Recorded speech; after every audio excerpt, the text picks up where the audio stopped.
Hello, everyone. It's Monday night.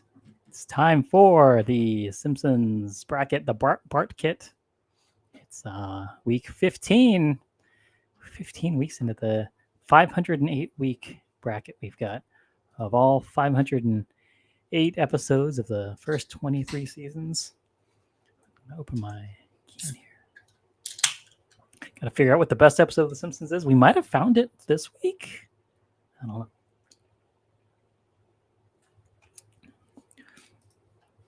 Because this week we're talking Bart Sells His Soul versus Marge and Homer Turn a Couple Play. Bart Sells His Soul classic episode. It's not only classic episode in which Bart sells his soul for $5, and we find out that Alf is back in Pog form, right? But it's also the Unky Moe's episode. Like it starts the Inagata Davida. Let's just get into it. It starts the Inagata Davida, and rolls straight into Bart selling his soul, and then we see Unky Moe. So like it's everything about this episode is just hitting. It's the perfect episode of The Simpsons. I mean, maybe not perfect. But because the two storylines don't merge together at the end like a really good story. But aside from that, though, iconic, everything that happens. But yeah, let's get into it.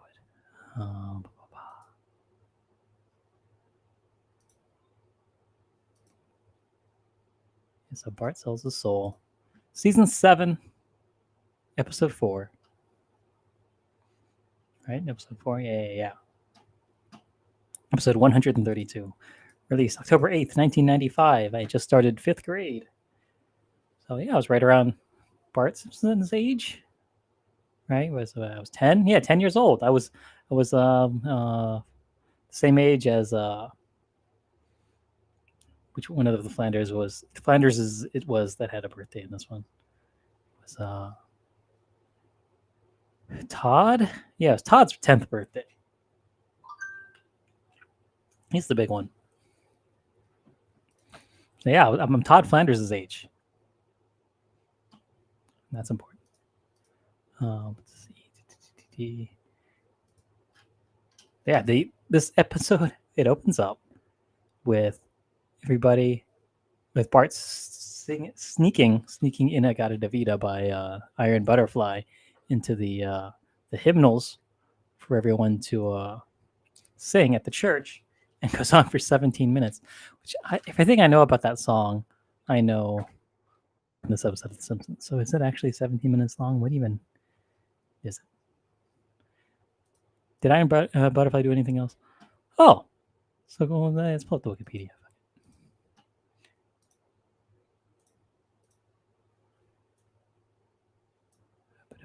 There we go. Negata Davida was actually derived from In the Garden of Eden. It wasn't just something the Simpsons did. It was it's real. It's surprising. The only song that they're in the top 40. The lyrics, a love song from the biblical. Like this is a good church song. I don't know why they hate it so much. Oh. He was slurring his words so badly that was supposed to be In the Garden of Eden was interpreted by Bushy as In Agata Davida. Well, there you go. So yeah, I mean, it was originally supposed to be In the Garden of Eden. It's a song from Adam to Eve. Like, this is definitely a song you should be singing in church. Is it really 17 minutes long? I have no idea. What does it say? Maybe this is up here somewhere. Yeah, the album version is 17 minutes long. Okay. With the single, they cut out 15 minutes of it. Wow. Amazing that it could make the top 30. You can get an almost 20-minute song in the Billboard top 30. But yeah. I don't know why everyone's so angry about it at church, aside from letting rock and or roll into the hallowed walls of the church. But yeah, Reverend Lovejoy has no love or joy for that song, and he brings all the children in and makes them swear on God and burning in eternal hell and having birds peck their souls. They will tell on and snitch on whoever did it, and then Milhouse immediately just points at Bart and goes, "Yeah, Bart did it. That Bart right there," as though there's a different Bart. It's so funny. Immediately snitches on him, and then he gets in trouble too for snitching. So they have to clean the pipe organ, and that's when they have the whole argument about what the soul can or can't do. Can it if you die in a submarine, it can swim. If you die in the desert, it'll grow wheels and wheel itself to heaven. But Bart, yeah, he sells his soul to Milhouse for $5, and you go, man, this is a great episode of The Simpsons. It's happened. And then it goes straight from that to the Hibberts in their car, and they're like, "Oh, where are we going to go to eat?" And they name a bunch of very funny restaurant names, like the Spaghetti something or other. Not Spaghetti Factory, but something funnier than that, and a bunch of other things. And they go, "Oh, we'll stop at Moe's. That sounds like a place that you'd want to eat at with your family." And then immediately you're scared off because it's a dank, pee-pee soaked hole of a place. And Moe decides, "Oh, you know what? I need to make this a family-friendly joint." And it turns out, yeah, he's going to make Unky Moe's family feedback. This is the same episode. This is, one of the best episodes of The Simpsons you could ever ask for. So we got Bart selling his soul. We got Moe selling his soul to turn his bar into a TGA Fridays. Bart, he spends his $5 on one of those dino sponges that you soak in water, and it's supposed to get really big and eat a sister, but it just gets slightly bigger and falls down the drain. Which is, yeah, those things are disappointing, especially like the really crappy ones, where it's literally just a sponge. When's the last time you had one of those? I need to get one of those. I do have. Where is it? It's somewhere. I have a Grow Your Own Bigfoot. That's basically the same thing that my sister-in-law sent me for Christmas a few years ago, and I think I'm going to do a 24-hour stream where we just watch that and do, I guess, other stuff. I don't know. Really just keep the camera on that Bigfoot in a bucket and watch it get big. Probably huge. Big enough for me to go put in the yard and make people think, oh, there's a Bigfoot out there. Hopefully. I'm sure that'll work. Yeah. So we'll do that one day when I have 24 hours to spare. Yeah, Bart. Bart doesn't have a soul anymore.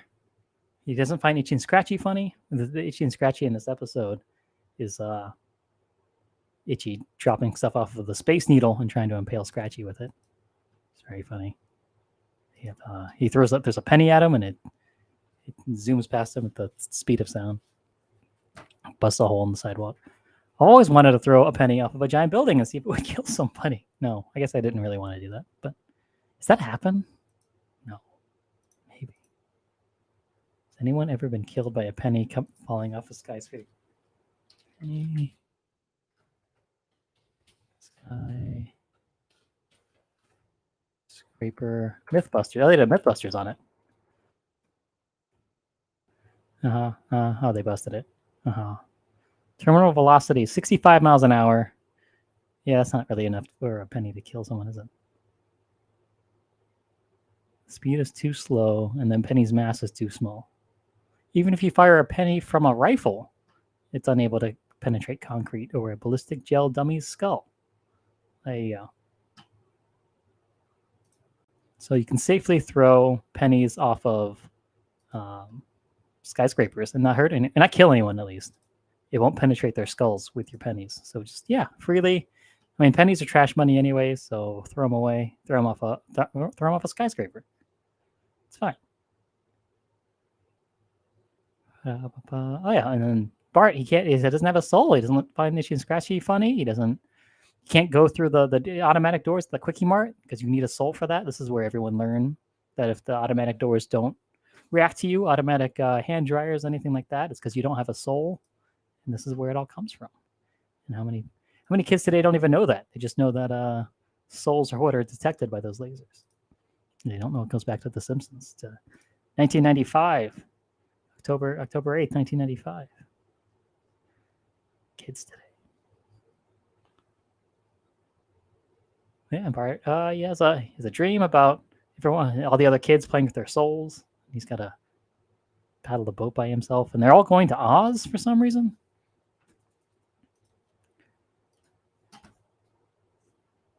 Very strange. Let me see if I can pull that up on Frankiac. Is that where Oz is? Is this a dream place? I'm looking for. Probably.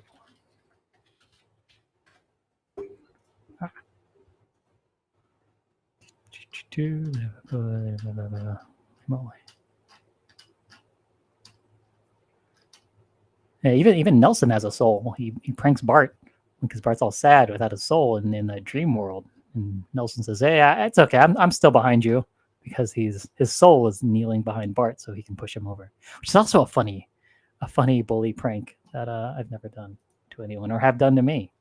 And I feel like as a 40-year-old man, that's the time I should start doing pranks like that. Pushing people over. Be funny. Where is that? That's not it.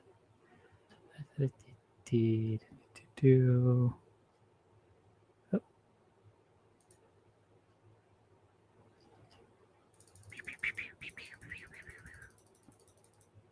Wrong way. Like that, Sherry and Terry have their own souls that look just like them. So then, of course, they all look like quadruplets. There it is.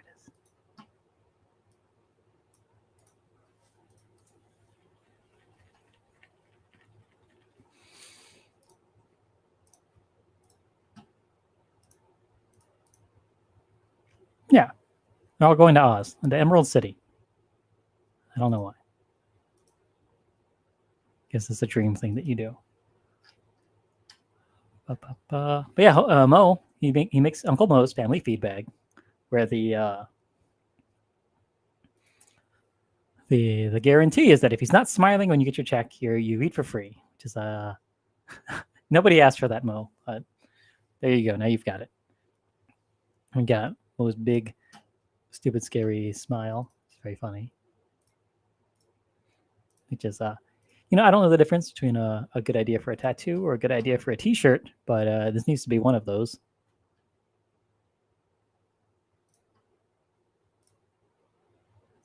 here? Yeah, he's got his $1 million birthday fries where he comes out and sings the song, and you have he's got the basket of fries on his head, and that's got dripping hot oil all over his face. Very funny. Oh, and Marge comes in and she's all the crap on the walls, and she just loves it. It's that perfect Marge lame mom stuff that I love. I was impressed by the alligator with sunglasses. Now I've seen everything. That's such a great thing to say. Street signs indoors. Loves all of it. And that's why we love Marge.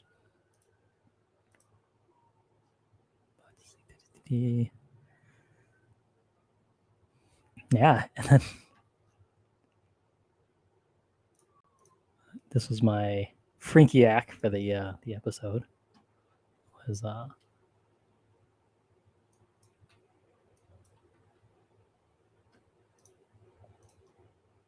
right here. So Chief Wiggum, he brings Ralph to the family feed bag with the super soaker, and he just sprays Mo in the face and laughs about it. And everyone's having a great time except for Mo. He freaks out on him, and then realizes, he's making a scene, so he's got to walk it back. So he does apologize to Ralph Wiggum. He says, "Oh, that was funny, taking my dignity away like that." That's just a good one. I need to save that to show on the stream. I'm sure there will be times when we need it.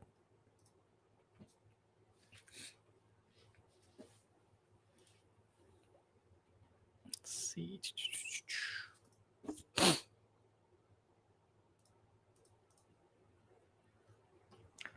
Yeah, let's see.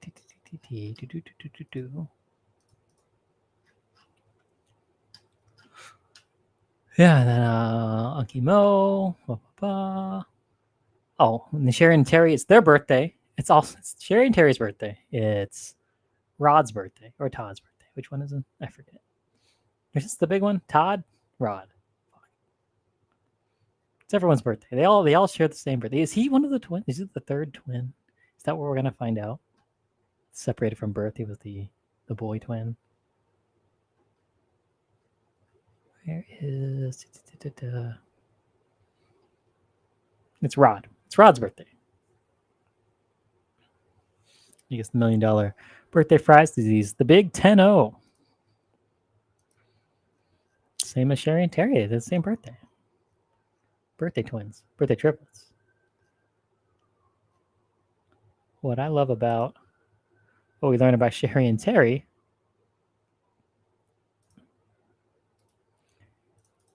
is that, I don't know, I lost it. Their mom looks just like them too, which is very funny. Because I don't think I've ever seen her before and registered it. Because I don't know if she's ever had a speaking role. Here we go.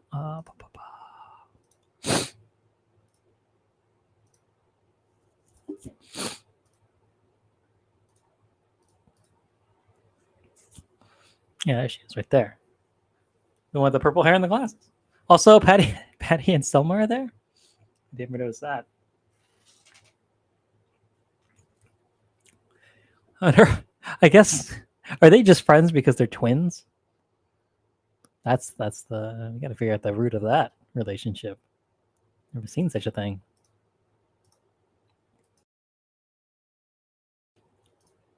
Right.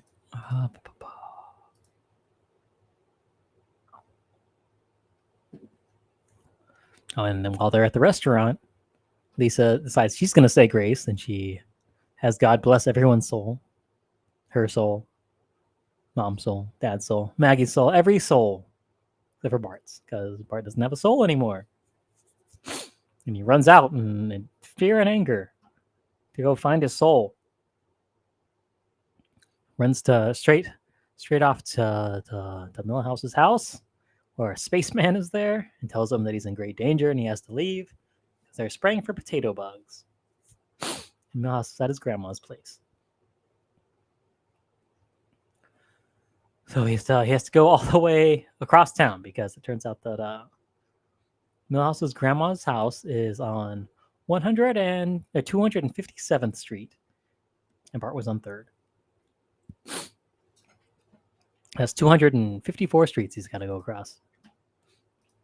And his bike gets ran over by the street sweeper, and then the street sweeper, the street sweeping driver, he's laughing so hard he loses control of the street sweeper and crashes down into the subway, the famous Springfield subway, which is not related to the monorail. I think it's just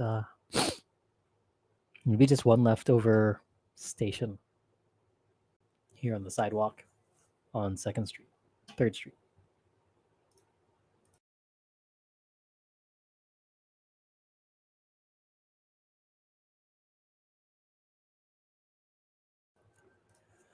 And then Bart tries to buy Ralph's soul for $1, even though he knows it's worth at least 5 times as much. But he scares Ralph, and then he gets Chief Wickham shines a flashlight in his face, and his eyes go like cat's eyes. He screeches and hisses and runs away. And that's something that's burned into my memory from this episode, among other things.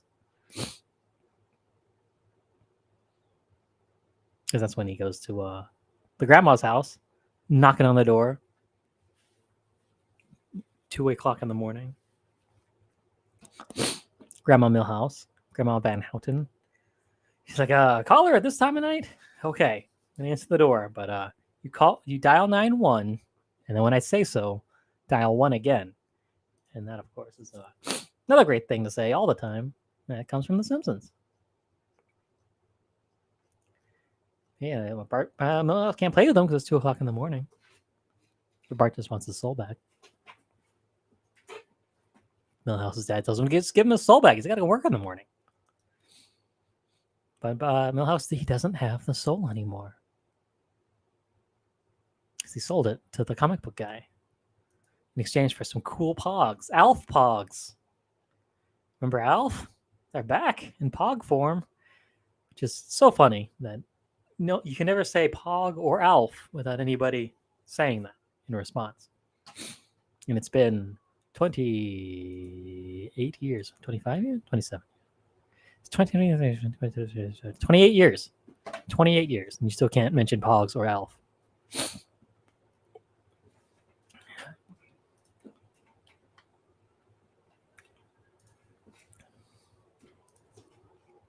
Meanwhile, back at Uncle Mo's family feedback, those kids are drawing pictures of Mo with stink lines.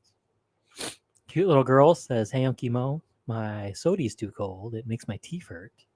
And that's when he snaps and tells her where she can stick her soda. And everyone freaks out and says, "Oh, well, we expect that kind of language at Denny's, but not here." And they all walk out. Mo realizes, you know what? Never should have tried to do that. Try to make a family restaurant out of my dang pee-pee filled alcohol, a bar.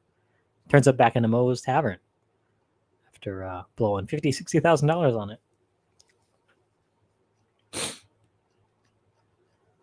Yeah, and then Bart in the morning he goes and he waits outside of the comic book guy's comic book shop with the android's dungeon. And says, "Oh, I'm trying to get my soul back." And then it's like, "Oh, well, he immediately fought a buyer for that." And we get one of those great views that you don't get a lot of on The Simpsons. They try to avoid it, especially nowadays, but there's times when it happens. You don't see a straight dead-on shot of any character's face because it looks real weird. And that's what we get at the comic book. He says, yes, I found a buyer right away for that item. We get to see him. That's what it looks like, straight on.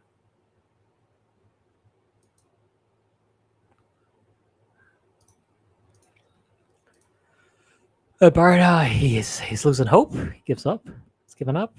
Just bashing his head into the display case, which comic book guy explains to him, do not bash his head into the display case because it has a very rare Mary Worth in which she advises a friend to commit suicide, which is not a real thing. It's just a Simpsons joke. Very funny.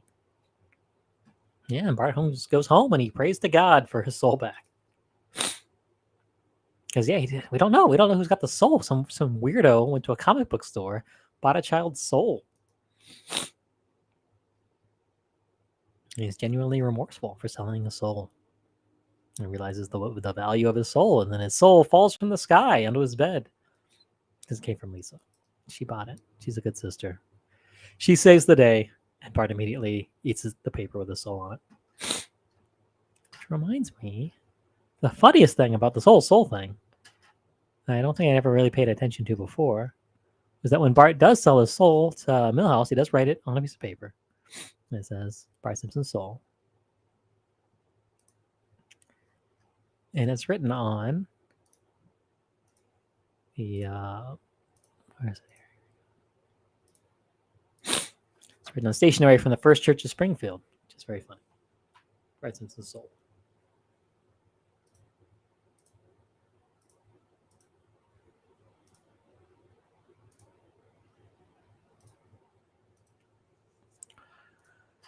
Yeah, and then that's about it. No, then Bart and his soul, they dream about paddling their boat out to the Emerald City of Oz, and bump Martin's boat and knocks his soul into the water. It's very funny.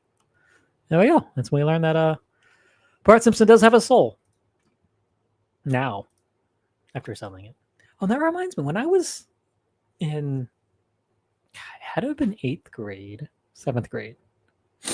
8th grade. It was in 8th grade when I, inspired by this episode, even though it was 3 years later,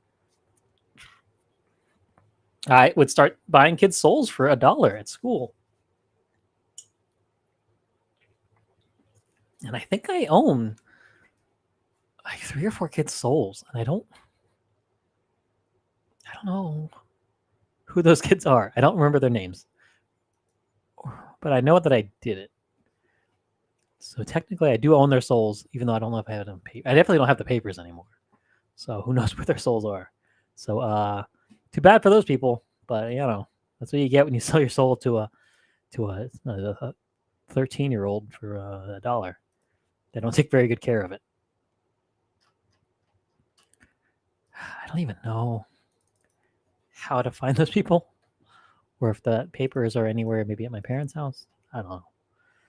Hopefully they don't die anytime soon. Their souls are okay wherever they are. I don't know.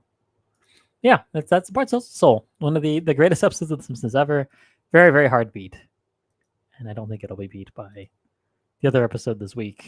Marge and Homer turn a couple play. Which, of course, is the episode from season 17. Where is it?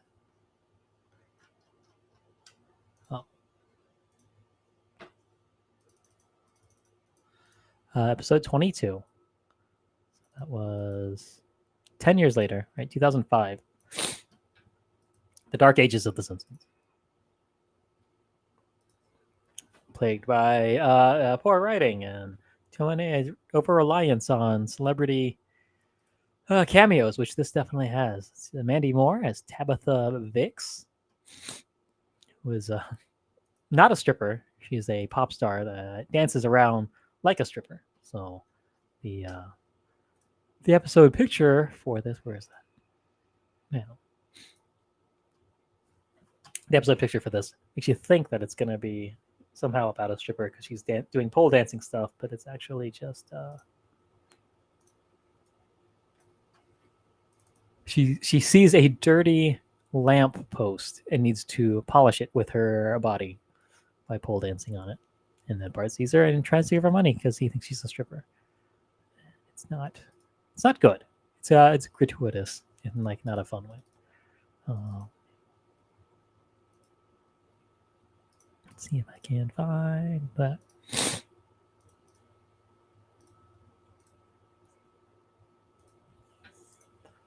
Yeah, there it is. That's Tabitha Vix. Not a stripper. Not a stripper.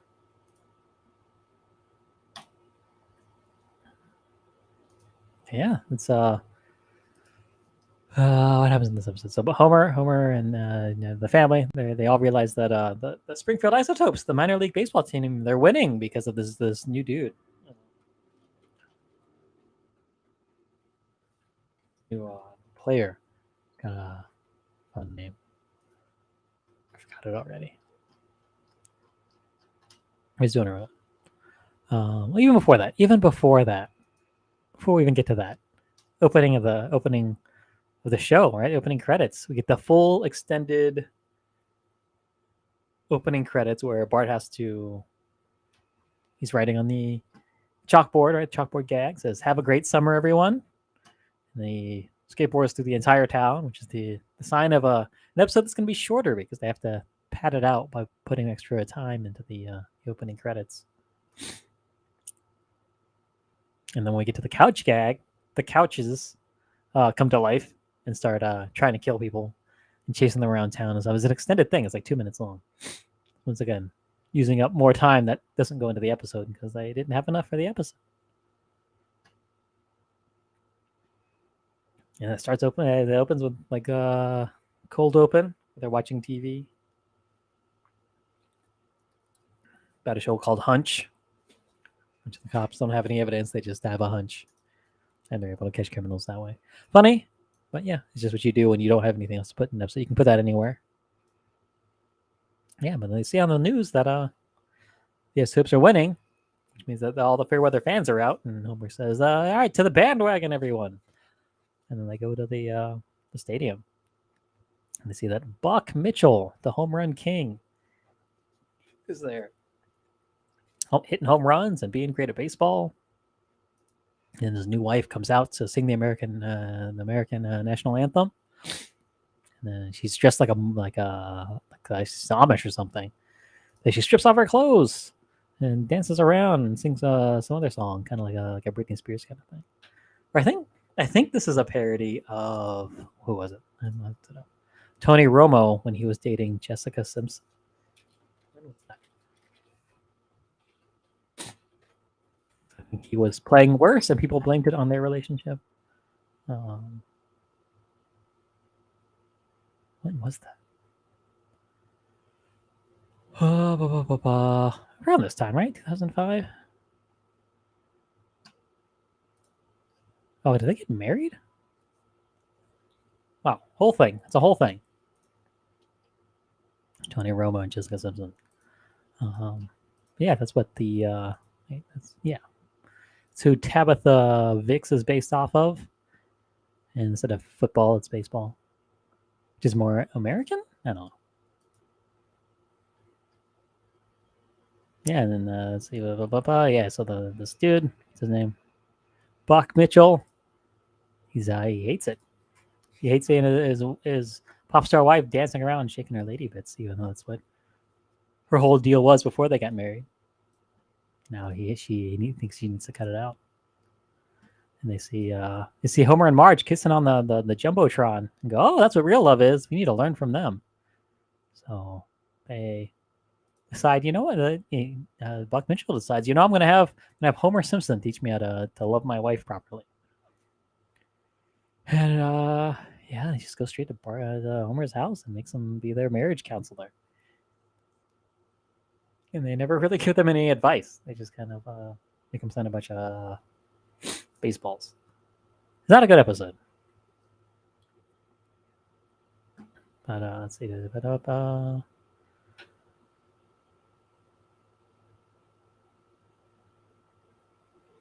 Yeah, they somehow make them like each other better, get along better, and he starts winning again. Buck Mitchell starts doing good at baseball again.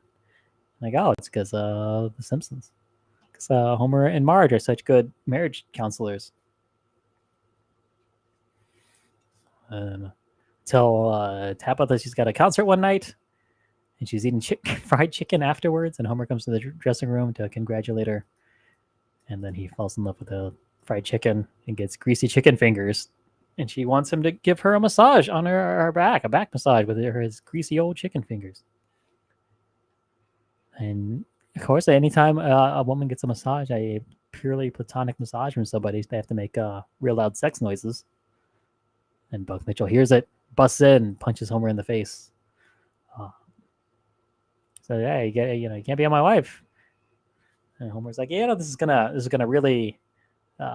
We have a lot of talk about it your next session. He goes, there's not gonna be any more sessions. He fires him from being his marriage counselor. And Marge is mad at him, but not really that mad. It's not like every joke in this episode. It's funny at the moment, and then like there's no real consequences to it afterwards.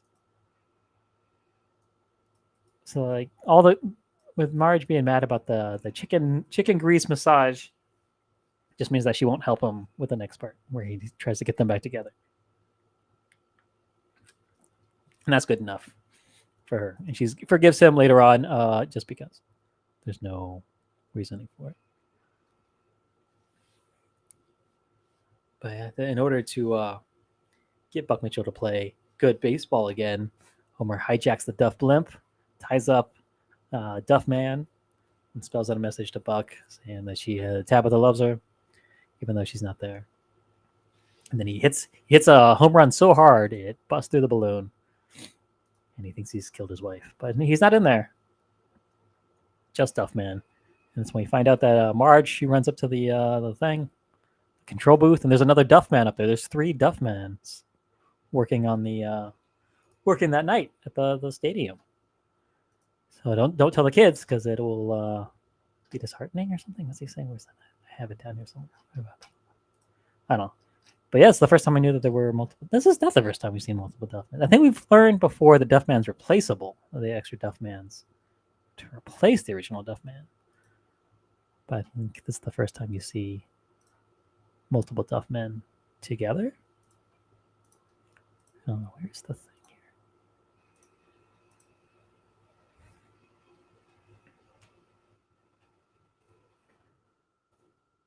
here? Yeah, 3 Duffmen are working the game tonight.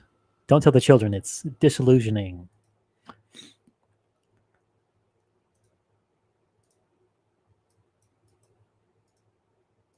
It would be disillusioning to think there's just one. When I learned when there's more than one Duffman, it disillusioned me. That's when I stopped watching The Simpsons.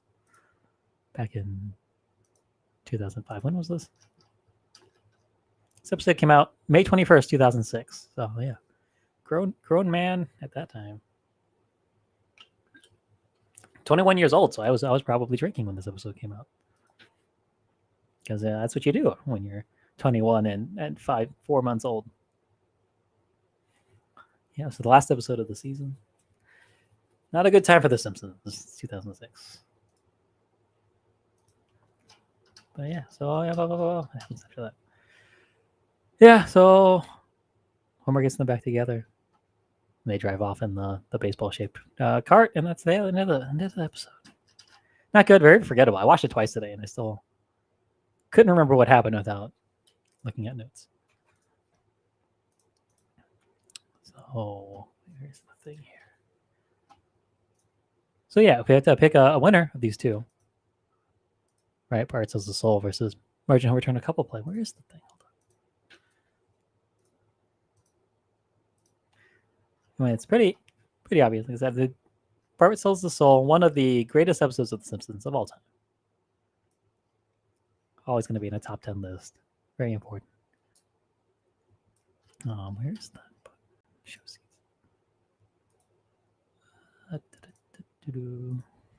Pull up the bracket here.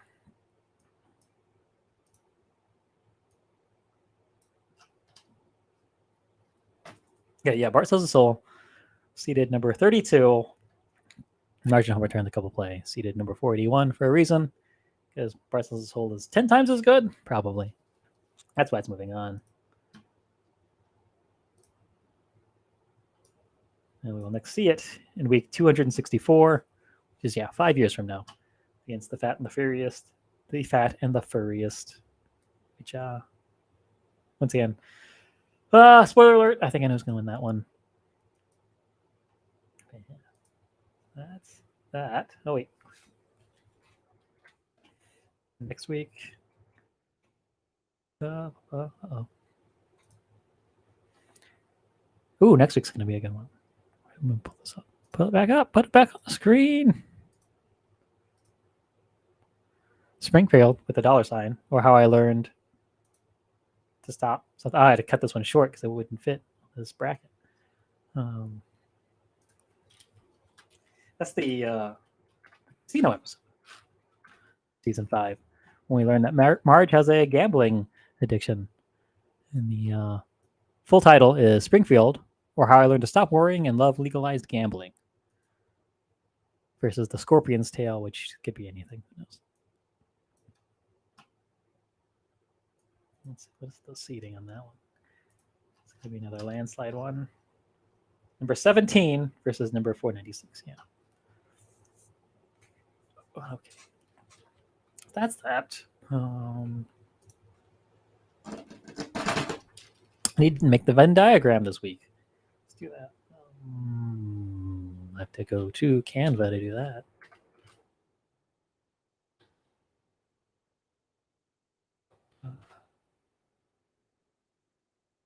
Venn diagram.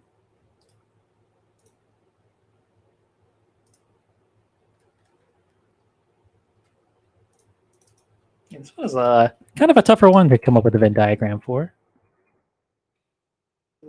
Bart sells his soul versus gross. Marge and Homer turn a double play, which I think is a baseball term, but I don't know what it means. Okay. Is there sports? Neither one. No. Really? All this one? It's got a lot of Mo in both episodes, which is good. Got a lot of Mo. Kind of all I really have is that the overlap.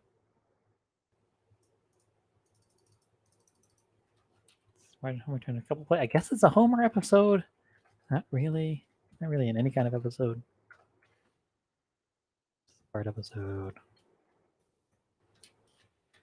Big time Bart episode. That's it for the Venn diagram. Just so very different episodes. The next week, do we say it was going to be gonna make the thing here. What's it called? Next week's things are Springfield or Springfield or How I Learned to Stop Worrying and Love Legalized Gambling. Season 5, episode 10. It's a big title.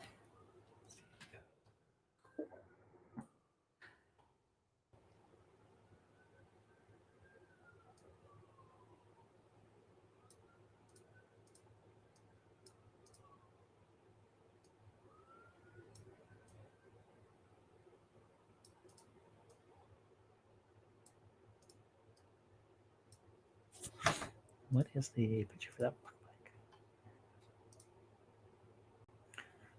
Oh, wow. That's also the Florida one where Homer makes the Florida costume for Lisa, which is great.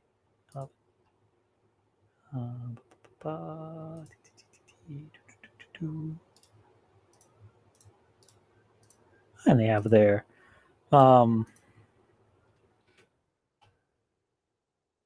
the Siegfried and Roy parody, which predicted Siegfried and Roy getting attacked by the lions or the tigers, which everybody did, right? Nobody saw those tigers didn't go, yeah, eventually one of them's going to get mauled. And what was the other one called?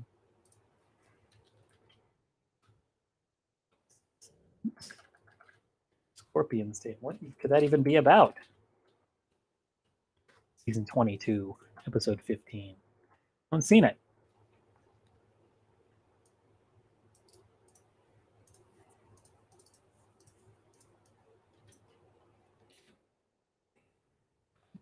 Episode 15. And this was what I said. That was season 5. Episode 10. Oh. Yeah, episode 10. Scorpion's tail.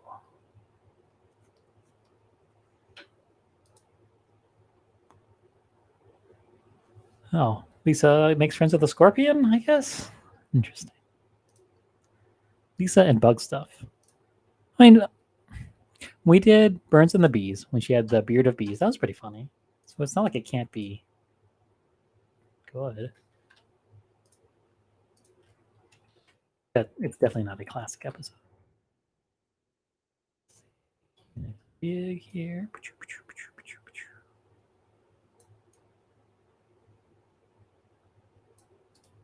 Send you all the way to the back.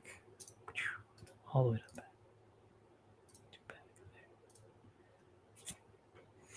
Oh yeah. So yeah, that is next week. You download that.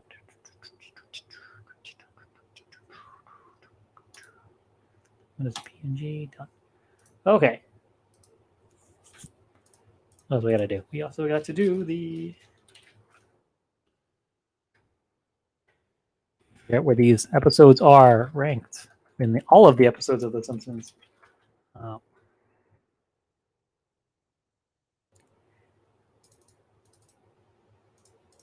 And like I said, the Bart Sells the Soul. Is it the best episode of The Simpsons ever? No. Is it the best episode of The Simpsons we've seen so far? Oh, Lisa the Vegetarian. Oh, man.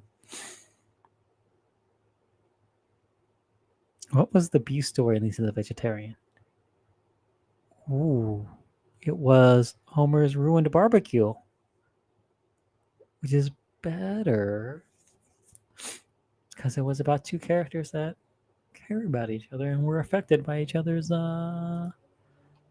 bullshit. She ruined his barbecue with her vegetarianism, and he had to learn to accept her vegetarianism even though it ruined his barbecue. Whereas Unky Mo and Bart Selling a Soul, unfortunately, not related, and that's what keeps us from being a perfect 100 episode.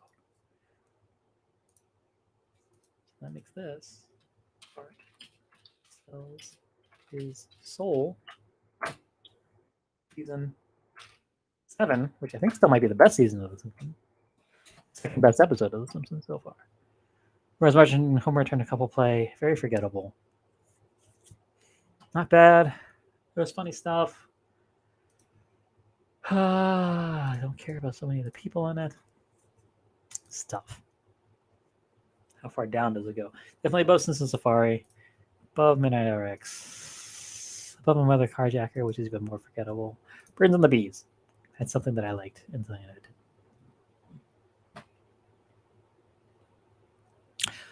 But what did this have? Was there even a B story in this? There wasn't. Just the stuff with this one couple that we don't care about.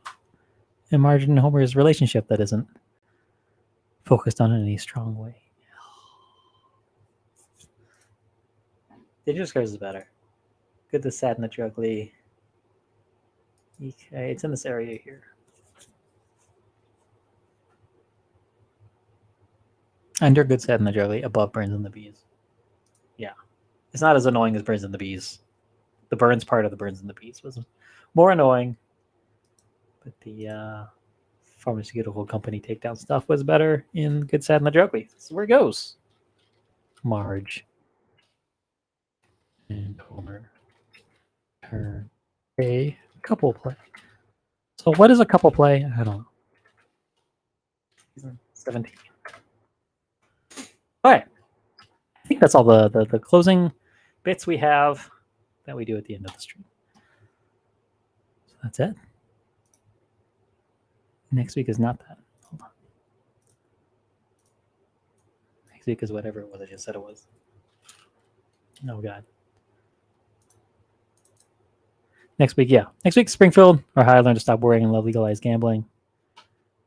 Here. Let's do it this way.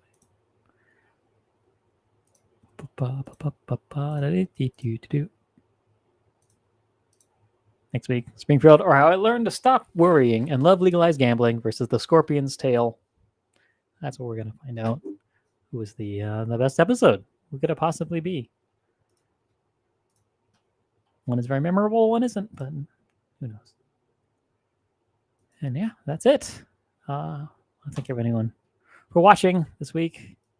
Just me solo. We'll have Chad back next week probably, and we'll have Garrett Holes from the Mr. Burns play.